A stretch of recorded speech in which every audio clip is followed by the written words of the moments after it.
أعوذ بالله من الشيطان الرجيم. بسم الله الرحمن الرحيم. الحمد لله رب العالمين الرحمن الرحيم مالك يوم الدين إياك نعبد وإياك نستعين اهدنا الصراط المستقيم صراط الذين أنعمت عليهم غير المغضوب عليهم ولا الضالين.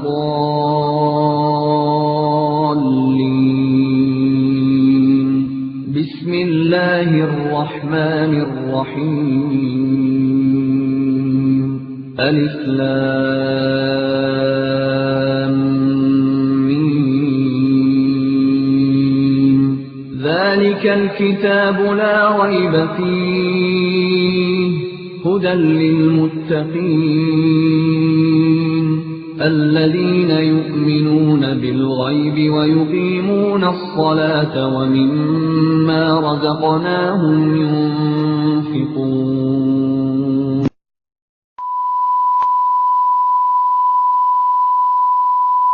بسم الله الرحمن الرحيم.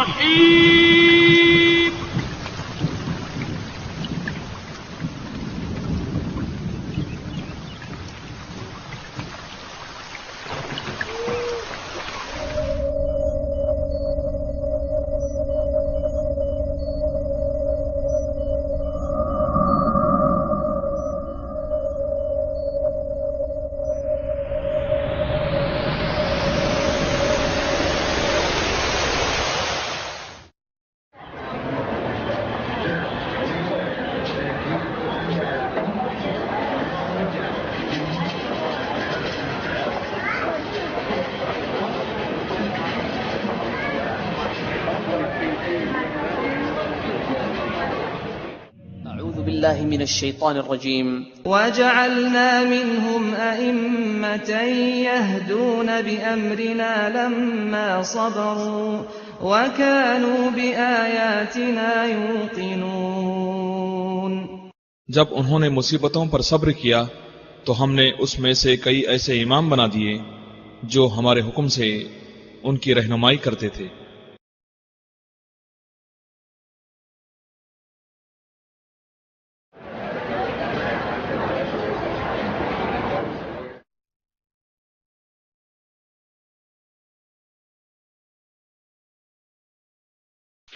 اسے یہ خبر مل گئی کہ ہاں بھائی فلاں آدمی ہمارے خلاف ہے.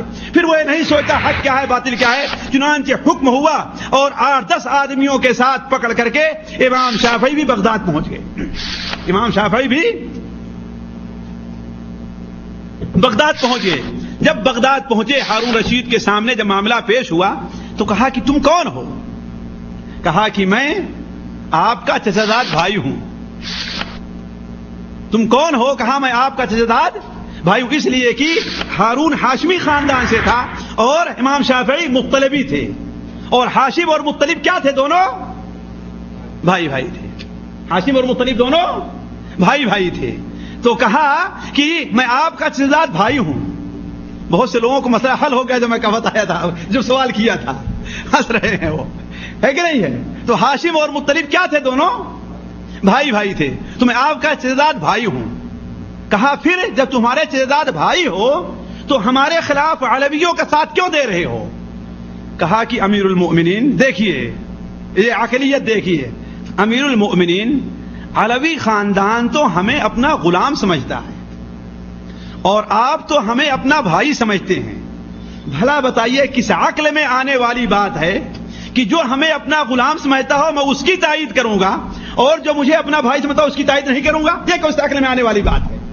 ہارون رشید کو یہ بات جو ہے بڑی اچھی لگی. چنانچہ ہارون رشید نے حقیقی واقعہ سنا اور ان کو بری کر دیا اور وہیں پر عراق کے اندر رہ گئے. اور عراق میں رہ کر کے جو تیسرا علمی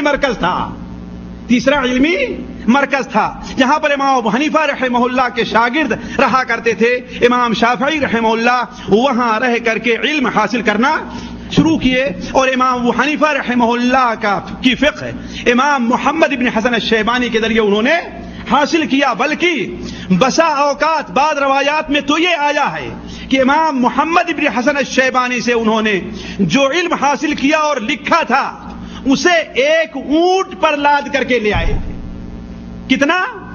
ایک اونٹ پر لاد کر کے لے آئے تھے، اور ہر ایک مسئلے کے بارے میں امام محمد سے مباحثہ ہوا تھا.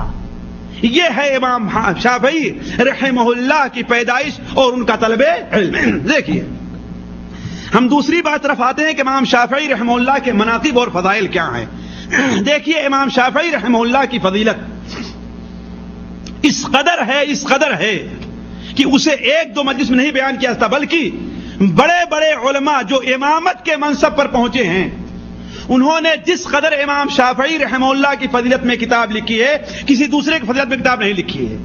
مثال کے طور پر علم کے لیے آپ لوگ یاد کر لیں، امام شافعی رحمہ اللہ کی شان اور فضیلت میں جو سب سے پہلے کتاب لکھی گئی ہے وہ اہل ظاہر کا امام داؤد ابن علی ظاہری نے لکھی ہے، جن کی پیدائش 200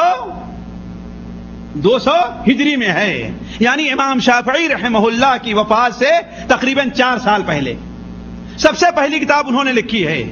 اس کے بعد امام شافعی رحمہ اللہ کے بارے میں ایک دوسرے مالکی عالم امام مالک رحمہ اللہ کے ماننے والے محمد ابن ابراہیم البوسنجی جو 204 میں پیدا ہوئے انہوں نے لکھی. اس کے بعد امام ابو محمد عبد الرحمن ابن ابی حاتم جو اپنے وقت کے حدیث کے اور تفسیر کے امام تھے، آج ان کی کتابوں سے کوئی ایسا مکتبہ نہیں ہے جو خالی ہو. کن کی؟ امام ابن ابی حاتم کی کتابوں سے. ان کی کتاب الجرح والتعدیل ہو، ان کی کتاب العلل ہو، ان کی کتاب تفسیر ہو، کوئی بھی ان کی کتاب ہو، ان کی کتاب تقریباً ہر مکتبے کے اندر پائی جاتی ہے. انہوں نے آداب الشافعی و مناقبہ کتاب لکھی. اس کے بعد امام شافعی رحمہ اللہ کی شان میں ایک دوسرے محدث اور مفسر امام ابو عبداللہ الحاکم محمد صاحب مستدرک نے بھی یہ کتاب لکھی. تو امام شافعی رحمہ اللہ کے فضائل اور مناقب بہت زیادہ ہیں. مختصر طور پر میں آپ کے سامنے صرف 2 بات رکھتا ہوں. پہلی بات کہ امام شافعی رحمہ اللہ کی فضیلت پر لوگوں نے 2 حدیث سے استدلال کیا ہے. 2 حدیث سے استدلال کیا ہے. ایک حدیث ابو داؤد الطیالسی کے اندر ہے کہ اللہ کے رسول صلی اللہ علیہ وسلم نے ارشاد فرمایا، قریش کو برا بھلا نہ کہو، قریش کو برا بھلا نہ کہو، اس لیے کہ قریش کا عالم دنیا کو اپنے علم سے بھر دے گا. قریش کے اندر ایک عالم پیدا ہوگا جو دنیا کو اپنے علم سے بھر دے گا. امام احمد بن حنبل رحمہ اللہ کا بیان ہے کہ اس حدیث کا مصداق کون ہے؟ امام شافعی رحمہ اللہ ہیں. اس لیے کہ قریش میں اچھے سے اچھے عالم پیدا ہوئے، لیکن آج تک کوئی ایسا عالم پیدا نہیں ہوا جس کا علم دنیا کے گوشے گوشے کے اندر پھیلا ہو امام شافعی رحمہ اللہ کے علاوہ.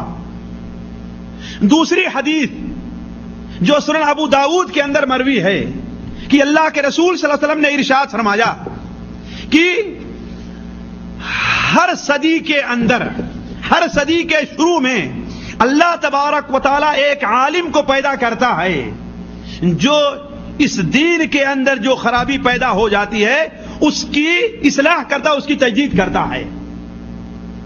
تو اللہ تبارک و تعالی ہر صدی کے اندر ایک کوئی نہ کوئی عالم ایسا ضرور پیدا کرتا ہے کہ اس زمانے میں جو بدعتیں ہوتی ہیں، جو خرافات ہوتی ہے، جو خرابیاں دین کے اعتبار سے پیدا ہو جاتی ہیں، اللہ تبارک و تعالی اس عالم کے ذریعے سے اس کی اصلاح فرماتا ہے. اس سلسلے میں تقریباً اہل علم متفق ہیں کہ اس سے مراد کون سی ذات ہے؟ امام شافعی رحمہ اللہ کی ہے. چنانچہ حدیث کے سب سے بڑے امام احمد ابن حنبل رحمہ اللہ بیان فرماتے ہیں کہ ہم نے پہلی صدی میں دیکھا تو حضرت عمر ابن عبد العزیز کو پایا. کس کو پایا؟ عمر ابن عبد العزیز کو، جو سیاسی طور پر اس دین کے اندر جو خرابیاں پیدا ہو گئی تھی اس کی اصلاح انہوں نے کی. اور دوسری صدی جب آئی تو دوسری صدی کی ابتدا میں ہم نے کس کو پایا؟ امام شافعی رحمہ اللہ کو پایا. تو ساتھیوں یہ دو حدیثیں ایسی ہیں بڑی وضاحت کے ساتھ جس سے امام شافعی رحمہ اللہ کی منقبت اور ان کی بزرگی اور فضیلت ثابت ہوتی ہے. البتہ علماء کے اقوال اس کثرت سے پائے جاتے ہیں حتیٰ کہ امام شافعی رحمہ اللہ کو ان کے استاد اساتذہ نے بھی ان کے مشائخ نے بھی ان کی بڑی فضیلت بیان کی ہے. اس کی ایک مثال میں دیتا ہوں. مثال کے طور پر امام شافعی رحمہ اللہ کے سب سے پہلے استاد کون ہیں؟ کسی کو یاد ہے؟ ابھی ہم نے بتایا تھا مکہ مکرمہ میں جس سے علم حاصل کیا ہے مسلم بن خالد الزنجی. جی ہاں ماشاء اللہ. دیکھیے اگرچہ ان کی عمر زیادہ ہے لیکن کتنے جوانوں سے ان کا ذہن تیز ہے کہ نہیں ماشاء اللہ. کون؟ مسلم بن خالد الزنجی. ایک بار مسلم بن خالد الزنجی رحمہ اللہ امام مالک کے پاس بیٹھے ہوئے تھے. دیکھیے امام شافعی کی فقہ، ان کی ذہنیت، ان کی عقلیت دیکھیے ماشاء اللہ کتنا وسیع ان کا ذہن تھا. کتنی صحیح ان کی عقل تھی، کتنی سدید تھی کہ امام مالک رحمہ اللہ کے پاس ایک شخص آتا ہے اور کہتا ہے اے شیخ، ہوا ایسا کہ ہم نے ایک قمری ایک چڑیا ہوتی جو بولتی، جسے ہمارے ہاں طوطا جس کی جگہ پر استعمال کرتے ہیں عام طور پر، ایک قمری ہم نے ایک شخص کو بیچی. وہ مجھ سے کہہ رہا تھا کہ کیا یہ قمری بولتی ہے؟ ہم نے کہا کہ یہ بولتی ہی رہتی، خاموش ہوتی ہی نہیں. اگر یہ خاموش ہو جائے، نہ بولے، تو گویا میری بیوی کو طلاق ہے. ابھی عجیب اللہ کا بندہ تھا، کہیں مصر کا رہنے والا تو نہیں تھا. اس لیے کہ آج مصریوں کے ہاں یہ گوشت اچھا ہے، اگر اچھا نہ ہو تو میری بیوی کو طلاق ہے. یہ بالکل عام ہو ان کے ہاں. آؤ جلدی آؤ، دیکھو ہمارے ہاں دعوت تمہیں ہے، اگر نہیں آتے تو میری بیوی کو طلاق ہے. اس لیے کہ واللہ بعض مصری ایسے ہیں جو 1 گھنٹے میں 50 بار اپنی بیویوں کو طلاق دیتے، 1-2 بار نہیں. آپ لوگوں کو نہیں معلوم ہوگا، امید آپ ان کی زبان نہیں سمجھتے ہیں، لیکن میں جانتا ہوں اور میرے سامنے سوال آتے رہتے ہیں اس طریقے سے. خاص طور پر یہ گوشت بیچنے والے جو ہیں، اگر آزمانا ہے تو ان کے پاس آپ بیٹھ کر کے دیکھ لیں. حتیٰ کہ بسا اوقات کس قدر نالائکی ہوتی ہے کہ آپ سامنے دکھائی دیے، آواز دیتے نا آؤ گوشت لے لو، آپ سے کہے گا اگر گوشت نہیں لیتے ہو تو میری بیوی کو طلاق ہے. یہاں تک ان کے ہاں عام ہے یہ چیز کوئی نئی بات نہیں کر رہا ہوں. عام تو کسی سے پوچھ لیں آپ، کسی مصری سے، کسی سعودی سے، وہ بتائے گا کہ ہاں مصریوں کے ہاں طلاق دینا پانی پینے سے بھی آسان ہے. کہ روز آنا جو ہے وہ کم سے کم 1000 بار اپنی بیوی کو طلاق دیتے ہیں اور 1000 بار رجوع کرتے ہیں. نعوذ باللہ من ذالک. تو اس نے کہا اگر یہ خاموش ہو جائے تو میری بیوی کو طلاق ہے. تو امام مالک رحمہ اللہ نے کہا تو ٹھیک ہے، تمہاری بیوی کو طلاق ہو گیا. اب جا رہا تھا تو یہ وہی دن تھے کہ امام شافعی رحمہ اللہ امام مالک کے پاس علم حاصل کرنے کے لیے آئے ہوئے تھے. وہ ملا، امام شافعی نے کہا کہاں سے آ رہے ہو؟ کہا کہ ایسی بات ہے. کہا کہ اچھا یہ بتاؤ، تم سے سوال ہے کہ تمہارا مقصد کیا تھا؟ جب کہو کہ ہاں یہ خاموش نہیں ہوتی تو کیا مطلب خاموش ہوتی ہی نہیں سرے سے؟ پانی پیتی ہے پھر بھی خاموش نہیں ہوتی، کھانا کھاتی ہے پھر بھی خاموش نہیں ہوتی، رات کو سوتی ہے پھر بھی خاموش نہیں ہوتی، دن میں کبھی خاموشی نہیں ہوتی ہے، یا یہ کہ عام حالات میں خاموش نہیں ہوتی؟ تو کہا ظاہر بات میرا مقصد تو یہی تھا کہ عام حالات میں خاموش نہیں ہوتی ہے. تو کہا جاؤ تمہاری بیوی کو طلاق نہیں ہے، تمہاری بیوی کو طلاق نہیں ہے. وہ شخص امام مالک سے ذکر کیا تھا، امام مالک نے کہا بلاؤ اس کو. پوچھا امام مالک نے امام شافعی سے کہ آپ نے یہ بات کیسے کہی؟ شاگرد تھے، تم نے یہ بات کہاں سے کہی ہے؟ اس نے ایک شرط لگائی تھی کہ اگر نہ بولے تو میری بیوی کو طلاق ہے. وہ نہیں بول رہی ہے، اس کو طلاق ہے. کہا کہ اے استاد، ہم نے یہ بات اللہ کے رسول کی ایک حدیث سے لی ہے، اللہ کے رسول صلی اللہ علیہ وسلم کی ایک حدیث سے لی ہے. اس لیے بخاری شریف وغیرہ میں حدیث ہے، مسلم شریف وغیرہ میں، کہ فاطمہ بنت قیس جن کو ان کے شوہر نے 3 طلاق دے دی تھی، 3 طلاق دے دی تھی، تو اللہ کے رسول صلی اللہ علیہ وسلم نے ان کو کہا عدت جا کر کے فلاں جگہ گزارو، اور جب ایسا ہو کہ تمہیں کوئی شادی کا پیغام بھیجے تو مجھ سے مشورہ کر لینا، مجھ سے مشورہ کر لینا. تو انہیں 2 آدمیوں نے شادی کا پیغام دیا، 2 آدمیوں نے شادی کا پیغام دیا. تو اللہ کے رسول کے پاس مشورہ کرنے کے لیے آئیں. کہا اے اللہ کے رسول صلی اللہ علیہ وسلم ہمیں شادی کا پیغام معاویہ ابن ابی سفیان نے بھی بھیجا ہے، اور دوسرے کون سے ہیں؟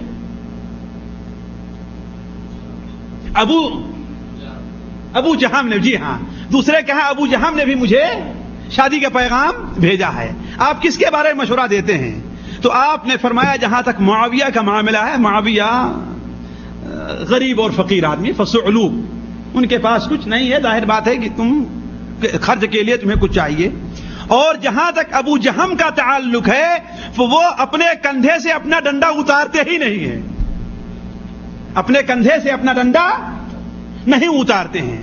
تو کہا کہ حالانکہ آپ جانتے ہیں استاد کہ سوتے ہوں گے تو ڈنڈا اتارتے ہوں گے نہیں اتارتے ہوں گے، کھانا کھاتے ہوں گے ڈنڈا اتارتے ہوں گے کہ نہیں اتارتے ہوں گے.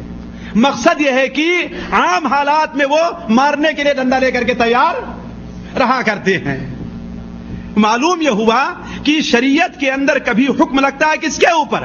اکثر اوقات اور غالبیت کے اوپر. اس طریقے سے اس شخص کا مطلب کیا تھا؟ یہ تھا کہ وہ بولتی زیادہ اور خاموش کم رہتی. اس کا مطلب ہی کبھی خاموش نہیں رہا کرتی ہے، تو تھوڑی دیر کے لیے اگر خاموش ہو بھی گئی ہے تو اس کی بیوی کو طلاق نہیں ہے. تو امام مالک رحمہ اللہ بہت خوش ہوئے، اور ان کے استاد مسلم بن خالد زنجی نے کہا آن لک ان تفتی یا ابا عبداللہ، اے ابو عبداللہ وہ وقت آ گیا ہے کہ تم فتوے کے لیے بیٹھ جاؤ. تو اس طریقے سے ان کے اساتذہ میں سے بہت سے لوگ، حتیٰ کہ ان کے ایک استاد بڑے مشہور عالم عبد الرحمن ابن مہدی ہیں. اہل علم جانتے ہیں کہ عبد الرحمن ابن مہدی کا علم حدیث کے اندر کیا مقام ہے. امام عبد الرحمن ابن مہدی نے امام شافعی کے پاس خط لکھا، حالانکہ ان سے عمر میں چھوٹے ہیں. خط لکھا کہ میرے سامنے ناسخ منسوخ قرآن مجید کے معانی اور خبر واحد وغیرہ سے متعلق آپ ایک رسالہ لکھ کر کے، ایک کتاب لکھ کر کے بھیج دیجیے. تو امام شافعی رحمہ اللہ نے ان کے کتاب لکھ کر کے بھیجی. تو وہ بیان کرتے ہیں کہ واللہ جب ہم نے اس کتاب کو دیکھا ہے تو میری عقل حیران رہ گئی کہ یہ کسی انسان کا ذہن کام کرا کوئی اور چیز ہے. اور اس کے بعد سے جب بھی میں کوئی بھی نماز پڑھتا ہوں تو شافعی کے لیے دعا ضرور کرتا ہوں. کوئی بھی نماز پڑھتا ہوں تو شافعی کے لیے دعا ضرور کرتا ہوں. میں اس سلسلے میں بہت سے اہل علم کے اقوال نقل کر کے لایا تھا کہ امام شافعی کے بارے میں وہ لوگ کیا کرتے ہیں، لیکن اس لیے چونکہ وقت نہیں اس لیے ہم اسے چھوڑ کر کے دو ایک بات امام شافعی رحمہ اللہ کے فتاوے اور مناظرے سے متعلق کرتا ہوں. دیکھیے امام شافعی رحمہ اللہ کو اللہ تبارک و تعالی نے بڑا ہی ذہن رسا عطا فرمایا تھا کہ اللہ تعالیٰ نے انہیں بڑی عقل دی تھی کہ وہ اپنی عقل سے اس قدر کام لیا کرتے تھے کہ دیکھنے والے اور حاضر رہنے والے لوگ حیران اور پریشان ہو جایا کرتے تھے. مثال کے طور پر ان کے ایک شاگرد ہیں محمد ابن یزید المستملی، وہ بیان فرماتے ہیں کہ مسجد حرام میں بیٹھا ہوا تھا اور امام شافعی رحمہ اللہ کے لیے مسند لا کر کے رکھا گیا اور وہ درس دینے لگے. تو ایک شخص آتا ہے اور کہتا ہے کہ اے ابو عبداللہ یہ بتائیے، یہ مجھے بتائیے، خراسان کا رہنے والا تھا، یہ بتائیے کہ یہ بھیڑ ہوتی ہے نا، بھیڑ سمجھتے ہیں نا، بھیڑ زنبور عربی میں کہتے ہیں، اردو میں اسے بھیڑ کہتے ہیں، بعض دیہات کے علاقے میں اسے برے کہتے ہیں، ہے کہ نہیں ہے؟ اب آپ لوگوں کیا کہتے بتائیے، ایک اتنے بڑے سے پیلے پیلے برے کہتے ہیں، ہے کہ نہیں ہے نا، کہ پیلا پیلا ایک پتنگا ہوا کرتا ہے جو دیوالوں پر اپنا چھتا لگاتا ہے اور وہ کاٹ لیتا ہے تو بڑا زہریلا ہوا کرتا ہے نا، اس سے کافی تکلیف ہوتی ہے. بعض لوگ تو بالکل ان کو بے ہوشی طاری ہو جاتی ہے، اتنا اثر کرتا ہے اس کا زہر. اسے کیا کہتے ہیں جی؟ بھیڑ، ڈیمو کہتے ہیں پنجابی میں، ہے کہ نہیں ہے؟ تو اس کے جو چھوٹے چھوٹے بچے ہوں، اس لیے کہ بڑوں کا پکڑنا تو آسان نہیں رہتا نا، لیکن چھوٹے سے بچے آسانی سے پکڑے جا سکتے ہیں. ان کا کھانا حلال ہے کہ حرام ہے؟ اس کا کھانا حلال ہے کہ حرام ہے؟ امام شافعی رحمہ اللہ نے کہا کہ حرام ہے. آج کل ہمارے یہاں بعد علم جو علم کا دعویٰ کرنے والے چھوٹے مولوی اہل حدیث ہیں تو کہیں کہ یہ کیسے ہو سکتا ہے؟ نہ کہیں قرآن میں ہے نہ کہیں حدیث میں ہے، نہ کہیں قرآن میں ہے نہ کہیں حدیث میں ہے. اس نے کہا کہ حرام ہے، کہا کہ ہاں حرام ہے. قرآن کے ذریعے بھی سے حرمت ثابت ہے اس کی، حدیث سے بھی ہے اور عقل اور قیاس سے بھی ہے. دیکھیے اس امام کی عقلیت کو دیکھیے کیا کہتا ہے، قرآن سے بھی ثابت ہے اور حدیث سے بھی ثابت ہے اور عقل سے بھی ثابت ہے. کہا کہ بیان کیجئے، کہا کہ اعوذ باللہ من الشیطان الرجیم وما آتاکم الرسول فخذوہ وما نہاکم عنہ فانتہوا. اللہ تعالیٰ فرماتا ہے کہ رسول تمہیں جس بات کا حکم دے اسے مان لو اور جس چیز سے منع کر دے اس سے رک جاؤ. اور اللہ کے رسول صلی اللہ علیہ وسلم نے ارشاد فرمایا ہے کہ میرے بعد ابو بکر و عمر کی اقتدا کرنا، ان کی پیروی کرنا. یعنی اگر کوئی مسئلہ میری حدیث میں نہیں مل رہا ہے، کوئی فتویٰ ہم نے نہیں دیا ہے، اس بارے میں اگر ابو بکر و عمر کوئی فتویٰ دے دیں تو اسے مان لینا. یہ ترمذی شریف میں روایت ہے، اقتدوا بالذین بعدی ابا بکر و عمر، میرے بعد ابو بکر و عمر کی اتباع کرنا. اور حضرت عمر رضی اللہ تعالیٰ عنہ نے کہا ہے بھیڑ کا حرم شریف کے اندر مارنا جائز، اور جس کا مارنا جائز ہوگا اس کا کھانا کس طریقے سے حلال ہوگا. جس کا مارنا جائز ہو، حرم شریف میں اس کا مارنا جائز ہو، ہے کہ نہیں ہے، اس کا کھانا کس طریقے سے حرام ہوگا. تو امام شافعی رحمہ اللہ نے قرآن سے استدلال کیا کہ اللہ کے رسول کی اتباع کرو، اور حدیث سے استدلال کیا کہ اللہ کے رسول نے کہا کہ ابو بکر و عمر کی، اور ابو بکر و عمر نے حرم شریف کے اندر، حرم کے حدود میں بھیڑ کے یا برے کے مارنے کا حکم دیا ہے کہ انہیں مار سکتے ہو. اور عقل سے اس طریقے سے استدلال کیا کہ جس چیز کا مارنا حرم شریف میں جائز ہے اس کا کھانا جائز نہیں ہے. جس طریقے سے سانپ ہے اس کا مارنا حرم شریف میں جائز ہے، بھیڑیا ہے اس کا مارنا جائز ہے، تو اس کا کھانا کس طریقے سے جائز ہوگا. اسی طریقے سے ایک دلچسپ بات یہ آئی کہ امام شافعی رحمہ اللہ ایک بار بیمار ہوئے. امام شافعی رحمہ اللہ بیمار ہوئے تو ان کے پاس ان کا پڑوسی ایک درزی تھا. دیکھیے ہمارے اہل علم بڑے اللہ کے رسول صلی اللہ علیہ وسلم کی اتباع کے اندر اپنے سے نچلے درجے کے لوگ خواہ کتنے بھی ہوں، اگر مومن ہیں، پرہیزگار ہیں، مسلمان ہیں، تو ان کے ساتھ کس طریقے سے بھلائی اور اخلاق کے ساتھ پیش آیا کرتے تھے. جیسے اللہ کے رسول صلی اللہ علیہ وسلم مالک بیان فرماتے ہیں کہ اللہ کے رسول صلی اللہ علیہ وسلم بسا اوقات ایک درزی اور خیاط اس کی بھی دعوت کو قبول کر لیا کرتے تھے. یہ نہیں سمجھتے تھے کہ میں تو اللہ کا رسول ہوں اور ایک خیاط کی دعوت قبول کروں، آپ کے نزدیک یہ نہیں تھا. تو امام شافعی رحمہ اللہ ایک بار بیمار ہوئے تو ان کی عیادت کرنے کے لیے ان کے پڑوس میں کوئی دردی رہا کرتا تھا، وہ آیا. تو امام شافعی رحمہ اللہ نے کہا کہ دیکھو بھائی، میرا جو قبا ہے اس کی بٹن ٹوٹ گئی ہے نا، ایسا کرو اسے درست کر دو. تو اس نے کہا کہ بھائی ظاہر بات مولوی کی خدمت کرنے سے بہتر اور کیا چیز ہوگی، ہے نا. چنانچہ اس نے وہ درست کر دیا. تو امام شافعی رحمہ اللہ نے اپنے جیب سے ایک سونے کا دینار نکالا اور اسے دے دیا، جبکہ ایک درہم بھی اس کی مزدوری نہیں ہوگی. اس نے کہا کہ شیخ، میں آپ کے پاس تو آپ کی عیادت کرنے کے لیے آیا ہوں اور آپ مجھے جو ہے مزدوری دے رہے ہیں. امام شافعی نے کہا کہ دیکھو برا نہ مانو، دیکھو عقلیت دیکھیے اس امام کی، برا نہ مانو، میرے پاس یہی اتنا تھا ورنہ اور تم کو دیتا. میرے پاس اس وقت یہی اتنا موجود تھا ورنہ اور میں تم کو دے دیتا. وہ ہنسنے لگا، کہا کہ اگر تم میری زیارت کرنے کے لیے آئے تھے تب تو تم میرے مہمان ہوئے اور میری زیارت کرنے والے ہوئے، اور کسی عقل میں آنے والی بات یہ رہی کوئی آدمی اپنے مہمان سے خدمت لے. اپنے مہمان سے خدمت لینا یہ اچھی بات نہیں ہے، تو ہم نے تم سے خدمت لی ہے، یہ اچھی بات ہم نے نہیں کیا، لہذا اس کا عوض میں دے رہا ہوں کہ ہم نے غلطی کی ہے، لہذا میں اپنی غلطی کے لیے کا کفارہ ادا کر رہا ہوں. امام شافعی رحمہ اللہ کے سامنے ایک اور دلچسپ واقعہ پیش آیا. دیکھیے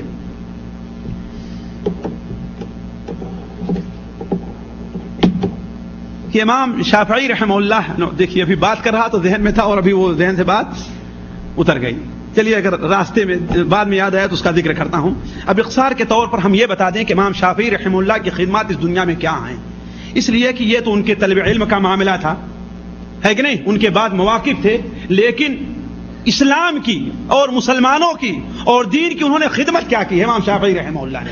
ساتھیوں دیکھیے، امام شافعی رحمہ اللہ کو اللہ تبارک و تعالی نے چونکہ دوسری صدی کی ابتدا کا مجدد بنایا تھا، اس لیے امام شافعی رحمہ اللہ نے بعض ایسی خدمتیں انجام دی ہیں کہ اس سے پہلے وہ خدمت کسی نے انجام نہیں دی تھی، یا اگر انجام دی تھی تو منظم طریقے پر انجام نہیں دی تھی۔ مثال کے طور پر پہلی چیز ہے کہ سب سے پہلے فقہ کے اصول اور قواعد کس نے متعین کیے ہیں؟ امام شافعی رحمہ اللہ نے۔ خاص کیا ہے، عام کیا ہے، مطلق کیا ہے، مقید کیا ہے؟ کیوں؟ اس لیے کہ ساتھیوں قرآن مجید میں بعض چیزیں ایسی آئی ہیں جو بالکل عام ہیں لیکن اس سے مراد کیا ہے؟ خاص ہے، اور بعض چیزیں ایسی آئی ہیں جو خاص ہیں اور اس سے مراد کیا ہے؟ عام ہے۔ مثال کے طور پر یہ بتائیے، قرآن مجید سورہ مائدہ کے شروع میں اللہ تعالیٰ ارشاد فرماتا ہے کہ وَطَعَامُ الَّذِينَ أُوتُوا الْكِتَابَ حِلٌّ لَكُمْ، اہل کتاب کا کھانا تمہارے لیے کیا ہے؟ حلال ہے۔ تو یہ کھانا کیا ایک عام ہے نا، لیکن اس سے مراد کیا ہے؟ ایک خاص کھانا ہے۔ کون سا کھانا ہے بتائیے؟ ذبیحہ ہے۔ کون سا کھانا مراد ہے؟ ذبیحہ ہے۔ کوئی یہ نہیں کہ جو دال روٹی پکائیں وہ بھی اس کے اندر بھی کوئی خرابی ہے۔ دال روٹی تو ایک ہندو مشرک پکائے وہ بھی کھانا جائز ہے، اس کو آپ کا کھانا پکائے وہ بھی، اس سے مراد یہ ہے کہ اگر اہل کتاب جانور ذبح کرتے ہیں تو ان کا ذبیحہ تمہارے لیے حلال ہے، البتہ اہل کتاب کے علاوہ دوسرے کافروں کا ذبیحہ تمہارے لیے حلال نہیں ہے۔ تو قرآن مجید میں کیا کہا گیا؟ ایک عام لفظ کہا گیا ہے نا، لیکن اس سے مراد کیا ہے؟ خاص ہے۔ اور بسا اوقات قرآن مجید میں خاص لفظ آتا ہے اور اس سے مراد عام ہوتا ہے۔ خاص لفظ آتا ہے لیکن اس سے مراد کیا ہے؟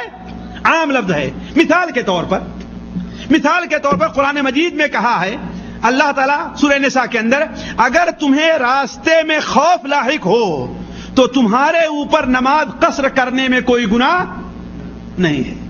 یعنی اگر خوف ہو تو نماز قصر کرنے میں کوئی گناہ نہیں ہے۔ اس کا مطلب اگر خوف نہیں ہے تو نماز نہیں قصر کرنا چاہیے؟ جی، نماز قصر کرنا ہر حالت میں ہے۔ تو قرآن مجید میں ایک خاص لفظ استعمال ہوا ہے جس سے مراد کیا ہے؟ عام ہے۔ ظاہر بات اس کے لیے کسی اصول، قاعدے اور ضابطے کی ضرورت ہے۔ ہر آدمی ہماری طرح اور آپ طرح اس کو سمجھ نہیں سکتا ہے۔ تو یہ پہلا اصول ہے، پہلے قاعدے ہیں جو امام شافعی رحمہ اللہ نے سب سے پہلے علماء کے اندر وہی عالم ہے جنہوں نے اصول متعین کیے ہیں، اور ایک کتاب لکھی جس کا نام الرسالہ نام رکھا ہے۔ اس کا نام کیا لکھا ہے؟ الرسالہ۔ یہ کتاب مصر سے تقریباً 600 صفحے کے اندر چھپی ہے، جس میں 1800 سے زائد مسائل بیان کیے گئے ہیں۔ کتنا؟ 1800 سے زائد مسائل۔ اور میں اہل علم سے کہوں گا کہ امام شافعی رحمہ اللہ کی یہ کتاب علامہ احمد شاکر کی تحقیق سے اگر مل جائے تو اسے ضرور پڑھیں، اس لیے کہ اہل علم کے لیے اس کا پڑھنا بہت اہم اور بہت ضروری ہے۔ اس کتاب کو ہم نے 1405 کے اندر پڑھا ہے۔ کب پڑھا ہے؟ 1405 میں پڑھا ہے، لیکن اس کتاب کے اندر بعض عجیب استدلال جو پائے جاتے ہیں وہ ابھی تک میرے ذہن کے اندر ہیں کہ امام شافعی رحمہ اللہ نے کس طریقے سے حدیث کی حجیت پر، فقہ کے صحت پر اور رائے اور فقہ کے اندر کس طریقے سے تطبیق دی جائے، کس طریقے سے امام شافعی نے اس بارے میں بحث کی ہے، یہ چیز اس کے اندر بڑی اچھے انداز میں بیان کی گئی ہے۔ تو اس کا پڑھنا ہر طالب علم کے لیے بڑا ضروری ہے۔ الرسالہ تو اصول فقہ میں سب سے پہلی یہ کتاب لکھی، ایک چیز۔ دوسری خدمت امام شافعی رحمہ اللہ کی بہت بڑی یہ ہے کہ امام ابو حنیفہ رحمہ اللہ کے انتقال کے بعد ان کے شاگردوں کے اندر رائے اور قیاس پر زور بہت سختی کے ساتھ پھیل گیا، حتیٰ کہ بسا اوقات وہ لوگ اہل حدیثوں کا مذاق بھی اڑایا کرتے تھے۔ اہل حدیثوں کا مذاق بھی اڑایا کرتے تھے۔ وہ کس طریقے سے؟ اس کی ایک مثال میں دوں جس کی تصحیح امام شافعی رحمہ اللہ نے کی اور لا کر کے تطبیق دیا کہ قرآن مجید میں ہے کہ اگر جو ہے سورہ آیت الدین، سورہ بقرہ کے اندر آیت الدین جو ہے اس کے اندر یہ ہے کہ 2 گواہ پیش کرو۔ 2 گواہ یعنی کسی چیز کے بارے میں اختلاف ہو کہ آپ نے فلاں کو قرض دیا ہے لیکن وہ انکار کر رہا ہے، تو اس پر کیا کرنا ہے؟ 2 گواہ پیش کرو کہ ہاں بھائی ہم نے اسے قرض دیا ہے۔ یہ قرآن کا ہے۔ لیکن بسا اوقات حدیث کے اندر اللہ کے رسول صلی اللہ علیہ وسلم نے بیان فرمایا ہے کہ ایک گواہ اور ایک قسم لے کر کے اس کے بارے میں فیصلہ کر دیا ہے. یعنی مدعی اگر دو گواہ نہ پیش کر سکے، وہ ایک گواہ پیش کرتا ہے اور مدعی قسم کھا لیتا ہے تو دو گواہ کے برابر ہو جائے گا. تو وہ لوگ اہل حدیثوں کا اس پہ مذاق اڑایا کرتے تھے کہ یہ دیکھو قرآن کے خلاف کر رہے ہیں، قرآن کے خلاف کر رہے ہیں. لیکن امام شافعی رحمہ اللہ آئے اور اس کی اصلاح فرمائی اور بعض مثالیں لا کر کے واضح کر دیا، بعض مثالیں لا کر کے واضح کر دیا کہ اللہ کے رسول صلی اللہ علیہ وسلم نے اس کی مخالفت نہیں کی ہے. چنانچہ امام شافعی رحمہ اللہ جب عراق اور بغداد آئے تو امام محمد ابن حسن الشیبانی اور ان کے بعد شاگردوں کے ساتھ ان کے مناظرے ہوا کرتے تھے، ان کے مناظرے ہوا کرتے تھے. تو حسن ابن زیاد اللؤلؤی نے ایک بار امام شافعی پر اعتراض کیا کہ آپ لوگ بھی عجیب ہیں. کہا کیا ہے؟ کہا قرآن مجید میں اللہ تو یہ فرماتا ہے کہ دو گواہ پیش کرو، اور آپ یہ کہتے ہیں کہ ہاں ایک گواہ اور ایک قسم سے فیصلہ کر دیا جائے. تم لوگ قرآن کی مخالفت کرتے ہو. امام شافعی نے کہا کہ اچھا یہ بتاؤ کہ اگر ایک شخص کسی عورت سے شادی کرتا ہے، اسی لیے میں کہتا ہوں کہ اس امام کی عقلیت کے اوپر آپ غور کریں کہ کس طریقے سے اس کی عقل بڑی عظیم تھی اور نصوص کا کس طریقے سے وہ استحضار رکھتا تھا. امام شافعی رحمہ اللہ نے کہا کہ اچھا یہ بتاؤ کہ ایک شخص کسی عورت سے شادی کرتا ہے، کسی عورت سے شادی کرتا ہے اور اس کے ساتھ دونوں ایک کمرے میں بند ہوتے ہیں، لیکن تھوڑی ہی دیر کے بعد شوہر نکلتا ہے اور کہتا ہے میں اس عورت کو طلاق دے رہا ہوں. تو وہ عورت کتنے مہر کی حقدار ہوگی؟ کہا کہ پوری مہر اس کو ملے گی.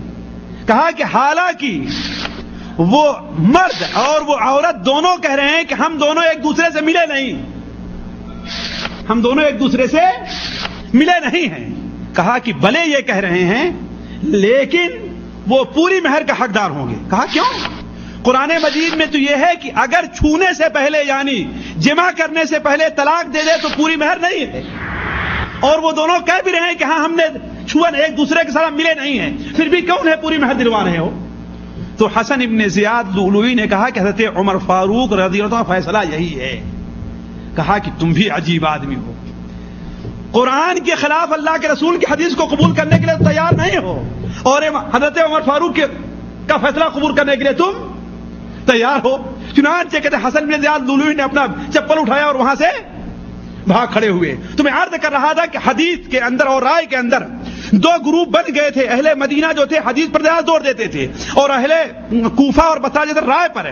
امام شافعی رحمہ اللہ آئے اور دونوں کے اندر گویا کی ایک تطبیق پیدا کر دی اور دونوں کے اندر ایک اصلاح کر دی کہ کس طریقے سے حدیث اور رائے دونوں کے اوپر عمل کیا جا سکتا ہے. قرآن کو قرآن کی جگہ پر رکھا جائے گا، حدیث کو حدیث کی جگہ پر رکھا جائے گا، اور رائے کو کہاں پر قبول کیا جائے گا. اس طریقے سے امام شافعی رحمہ اللہ کے بہت سے واقعات کس طریقے سے حدیث اور رائے میں تطبیق دینی ہے، اور امام محمد کیا مناظرے ہوئے ہیں وہ کثرت سے موجود ہیں، لیکن چونکہ وقت نہیں اس لیے میں اس سے تعارض نہیں کرتا. تیسری امام شافعی رحمہ کی خدمت یہ ہے کہ باطل فرقے جتنے تھے امام شافعی رحمہ اللہ نے ان کا زور توڑا ہے، ان کا زور توڑا ہے.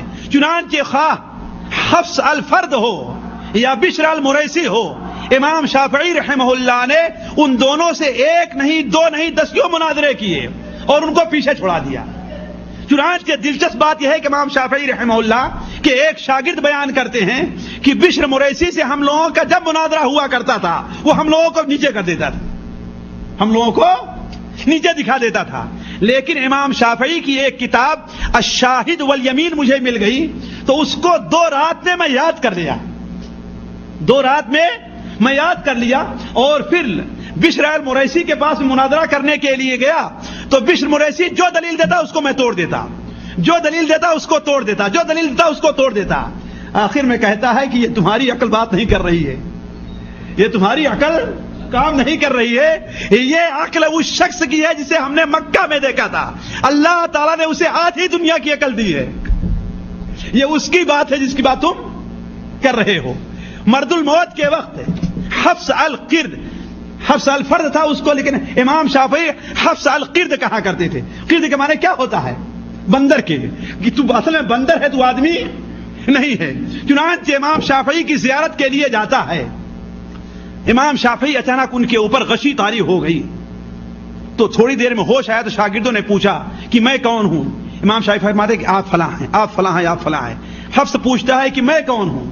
کہا کہ تو حفص القرد ہے، اللہ تیری حفاظت نہ کرے، اللہ تجھے اچھا بدلہ نہ دے، اللہ تیری رعایت نہ کرے، اگر تو توبہ نہیں کرا تو جہنم میں جائے گا۔ کس وقت بات کر رہے ہیں یہ؟ جبکہ ان کے اوپر مرض الموت کی کیفیت طاری ہے۔ تو امام شافعی رحمہ اللہ کی یہ خدمات ہیں۔ اسی لیے امام شافعی کے بارے میں آتا ہے کہ امام شافعی رحمہ اللہ حدیث کا بڑا احترام کیا کرتے تھے، بلکہ ایک بار تو انہوں نے بیان فرمایا کہ اگر کوئی صحیح حدیث ہمارے سامنے آ جائے اور اس حدیث کے مطابق میں عمل نہ کروں تو سمجھو کہ پاگل اور مجنون ہوں، عقل مند نہیں ہوں۔ کیوں؟ حدیث نبوی ہمارے سامنے آ جائے میں اس کے مطابق عمل نہ کروں۔ حمیدی بیان کرتے ہیں کہ ایک بار امام شافعی رحمہ اللہ کے سامنے ایک آدمی نے ایک حدیث پیش کی۔ امام شافعی نے کہا کہ ہاں یہ حدیث صحیح ہے، تو کہا آپ اس کے مطابق فتویٰ بھی دیتے ہیں؟ کہا کہ عجیب بیوقوف ہے، تم نے مجھے کنیسہ سے نکلتے دیکھا ہے، تم نے میرے کندھے کے اوپر زنار دیکھا۔ زنار جانتے ہیں نا؟ زنار کس کو کہتے ہیں؟ زنار عربی میں اردو میں بولتے ہیں بھائی، یہ ہندو اپنے گلے میں نہیں لگاتے، جب پیشاب وغیرہ کرنا ہوگا تو کان باندھ لیتے ہیں اپنا، جنیو زنار ہے، ہندی میں جنیو کہتے ہیں، ہے نا، اپنا کان باندھ لیتے ہیں پیشاب کرتے وقت، تو یہی چیز زنار ہے نا، تو جنیو۔ کہا بدبخت تم نے میرے گردن میں زنار دیکھا ہے، مجھے کنیسہ سے نکلتے ہوئے دیکھا ہے کہ میں کہہ رہا ہوں اللہ کے رسول کی حدیث یہ ہے اور تو کہتا آپ کس کے مطابق فتویٰ دیں؟ کیوں نہیں فتویٰ دوں گا؟ امام شافعی رحمہ اللہ نے حدیث کو اس مقام پر لے جا کر کے رکھا، بلکہ انہوں نے اپنے ساتھیوں کو مخاطب کر کے کہہ دیا تھا کہ دیکھ لو یہ بات میں کر کے جا رہا ہوں، اگر کوئی حدیث اس کے خلاف ملے تو وہی میرا مسئلہ ہے، اس کو کاٹ کر کے وہاں پر حدیث رسول کو نقل کر دینا۔ تو امام شافعی رحمہ اللہ اس طریقے سے تقریباً 50 یا 54 سال کی عمر کو پہنچ کر کے امام شافعی رحمہ اللہ اس دنیا سے رخصت ہوئے۔ اس وقت امام شافعی کہاں تھے؟ مصر کے اندر تھے۔ چنانچہ 199 میں امام شافعی رحمہ اللہ نے مصر کا قصد کیا، وہاں جا کر کے اپنے مذہب کو نئے سرے سے ترتیب دیا۔ اپنے مذہب کو امام شافعی رحمہ اللہ نے اپنی کتابوں کو نئے سرے سے ترتیب دیا اور اپنے وہاں مذہب کی اچھی تبلیغ کی، اور وہاں صرف 4 سال یا 5 سال رہ کر کے امام شافعی رحمہ اللہ مصر کے اندر رجب کی آخری تاریخ تھی، جمعرات کا دن تھا، رجب کی آخری تاریخ تھی، جمعرات کا دن تھا کہ امام شافعی رحمہ اللہ کا انتقال ہو گیا، اور یہ علم و نور کا سمندر، یہ علم کا دریا اپنی تمام خوبیوں کے ساتھ زمین کے اندر جمعہ کے دن عصر کے بعد اسے دفن کر دیا گیا۔ ان کے شاگرد بیان کرتے ہیں کہ امام شافعی رحمہ اللہ کو ہم دفن کر کے واپس آ رہے تھے تو امام شافعی رحمہ اللہ کے دفن کے بعد ہم نے دیکھا کہ شعبان کا چاند اب دکھائی دے رہا ہے۔ امام شافعی رحمہ اللہ کو ساتھیوں دوسرے ائمہ کے مقابلے میں سب سے کم عمر ملی تھی، کتنا؟ صرف 54 سال، 50 اس لیے کہ 150 میں ان کی پیدائش ہے اور 204 میں ان کا انتقال ہے، لیکن جس قدر خدمت دین کی، حدیث کی، قرآن کی، امت مسلمہ کی امام شافعی رحمہ اللہ نے کی ہے وہ کسی دوسرے امام کے حصے میں بہت کم آئی ہے۔ اللہ تبارک و تعالیٰ سے دعا ہے کہ اللہ تبارک و تعالیٰ ہمیں اور آپ کو اس عظیم امام سے محبت کی توفیق عطا فرمائے، ان کی تعلیمات پر عمل کرنے، ان کے نقش قدم پر چلنے کی اللہ تعالیٰ ہمیں توفیق دے۔ اللہ تعالیٰ ان سے محبت کو کرنا ہمارے اور آپ کے لیے باعث ثواب قرار دے۔ اللہ تبارک و تعالیٰ ہمارا اور آپ کا یہاں پر جمع ہونا قبول کرے، یہاں جمع ہونے کی برکت سے اللہ تعالیٰ ہمارے اور آپ کے گناہوں کو معاف کر دے۔ سبحانک اللہم و بحمدک، اشہد ان لا الہ الا انت، استغفرک و اتوب الیک۔ میں معذرت چاہوں گا امام شافعی رحمہ اللہ کی آخری زندگی سے متعلق کہ مصر میں وہ کیا خدمات انجام دیا کرتے تھے، اس سے متعلق میں کچھ روشنی نہیں ڈال سکا، لیکن جو کچھ بھی ہوا اگر اسی کے اوپر غور کر لیا جائے تو انشاءاللہ وہی کافی ہے۔ اب شیخ